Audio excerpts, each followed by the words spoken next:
E aí, pessoal, tudo bem? Hoje nós vamos conversar com a professora Daniela Luiza. Ela é professora de língua portuguesa, especialista em leitura, produção textual, e nós vamos conversar sobre figuras de linguagem. A gente sabe que figuras de linguagem é importante não só para a educação, mas também para a cultura. Basta vermos a diferença das músicas de antigamente para as de hoje, para falarmos assim, as músicas de antigamente eram mais ricas que as de hoje. E diretamente ligado a essa riqueza está a figura de linguagem, mesmo porque elas precisavam ser mais ricas para passar pela censura e ainda assim poder tocar o pessoal. Esse e outros assuntos agora no Café Bandeira, nesse Papo de Professor. Eu sou Rafael Albuquerque, se liga aí.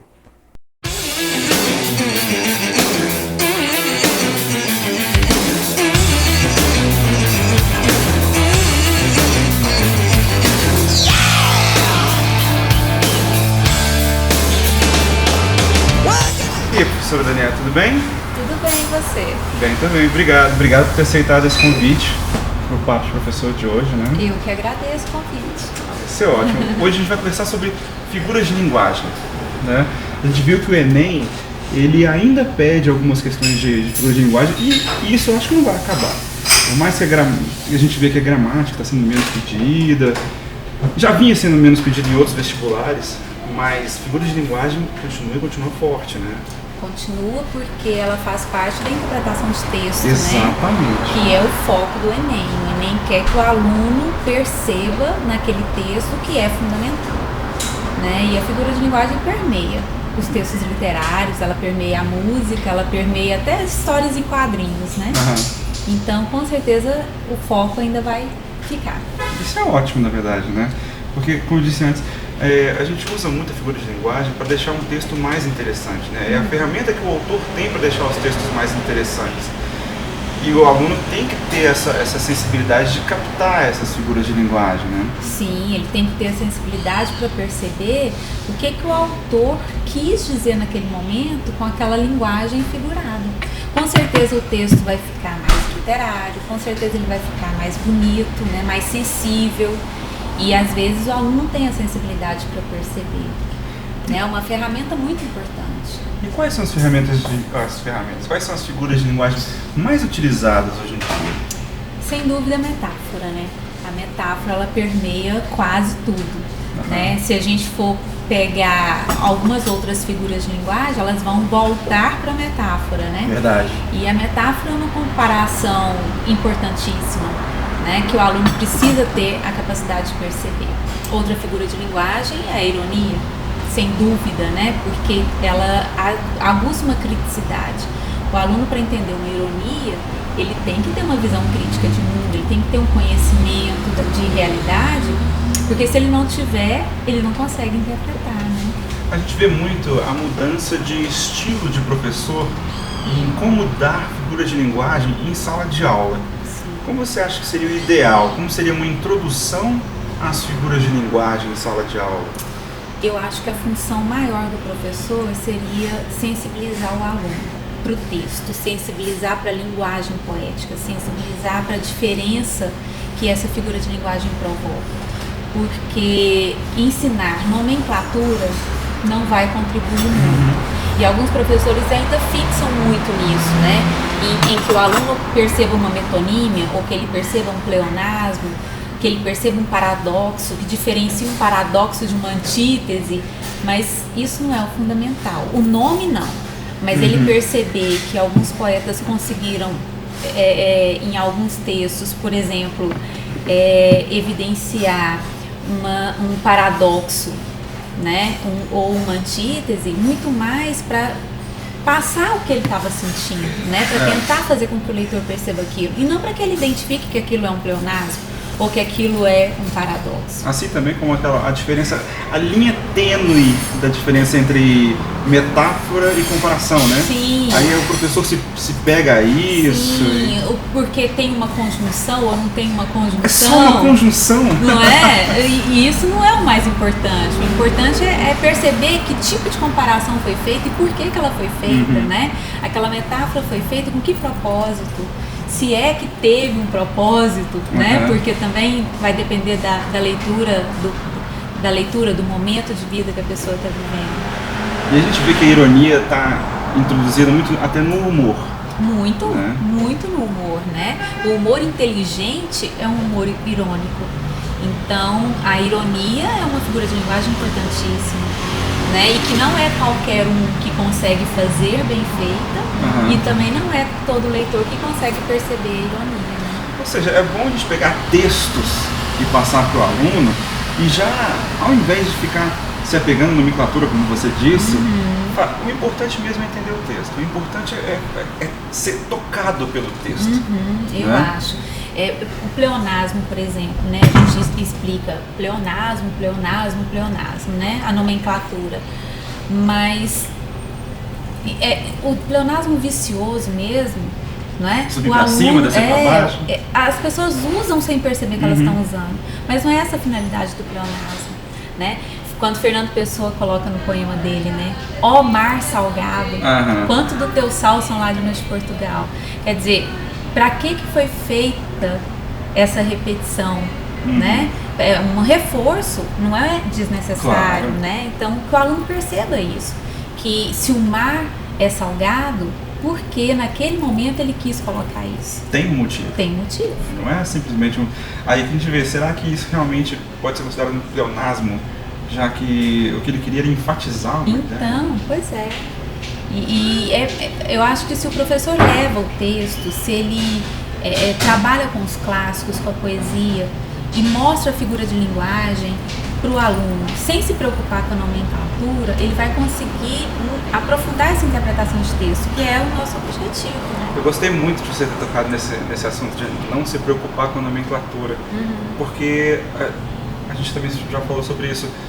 A figura de linguagem é uma ferramenta e não é um foco. Sim. O foco é o texto. E é uma ferramenta tão importante, né? Porque ela deixa o texto tão diferente, né? Você tem tantas opções quando você vai escrever um texto, tantas opções de uso. Uma figura de linguagem bem usada, na hora certa, ela enriquece demais, né? E é importante que o aluno não só saiba usar, como saiba interpretar. Por isso também é importante a discussão sobre gêneros. Né? Agora não gêneros, gêneros textuais mesmo. Né? E alguns autores didáticos já vêm com essa pegada de gêneros há um pouco mais de tempo. Mas como é que está isso em sala de aula? A gente tenta trabalhar todos os tipos de gêneros, né? Mas a figura de linguagem, infelizmente, ela ainda não está em todos os tipos de gêneros, né? Alguns ainda não permitem, de certa forma, que você utilize muito a metáfora ou a metonímia, mas a ironia, ela perpassa, inclusive, a notícia. Né? Ela está presente, inclusive, em textos considerados jornalísticos, né? Porque a gente sabe que as escolhas do autor, elas são fundamentais, escolhas de vocabulário. Então, de repente, você consegue perceber ali, né, a presença das figuras de linguagem, mesmo em textos que antes a gente não encontrava. Né? A gente tinha aquela visão de que o jornalismo, a notícia, ela não podia ser ambígua, ela tinha que ser informativa. Hoje está tão difícil, né? Hoje está difícil até a gente acreditar nas notícias. Exatamente. E de certa forma, você percebe a ideologia por trás do texto. Mesmo sendo uma notícia, né? Ainda se fala que não existe notícia nada imparcial. Né? Não existe nada imparcial. As escolhas mostram muito isso. A gente vê em jornais, assim, tanto que a ironia é tão forte, né? Muito, muito forte. E é importante a gente não fala tanto em criticidade, né? Um dos objetivos da educação não é esse, não é? Acho que é o principal, né? Tornar um cidadão crítico, capaz de perceber quando ele está sendo induzido, capaz de perceber quando ele está sendo manipulado, né? E não é fácil. Não mesmo. Dias de hoje que nós estamos vendo, né? A gente foi manipulado por muito tempo, agora que o pessoal está começando a acordar, né? E ainda estamos sendo manipulados o tempo todo. A questão de ver só um lado sempre é um problema. Né? Muito, muito. E as pessoas, a mídia leva a pessoa para onde ela quer, né? E a gente tem que perceber, a gente tem que fazer o nosso aluno, né?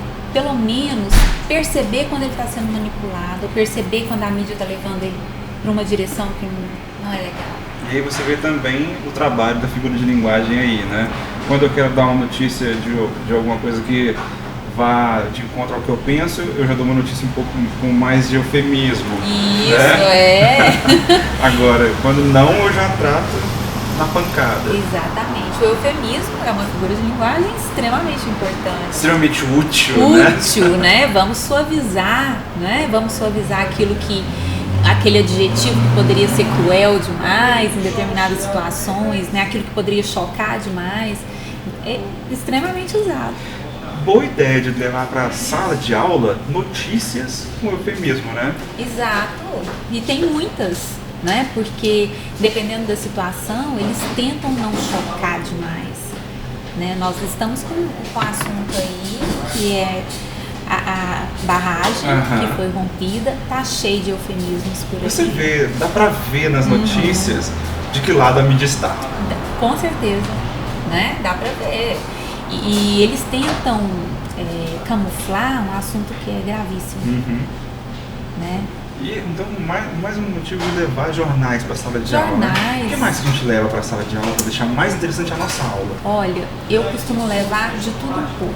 Eu levo a charge, eu levo a notícia, eu levo a poesia, eu levo a história em quadrinhos.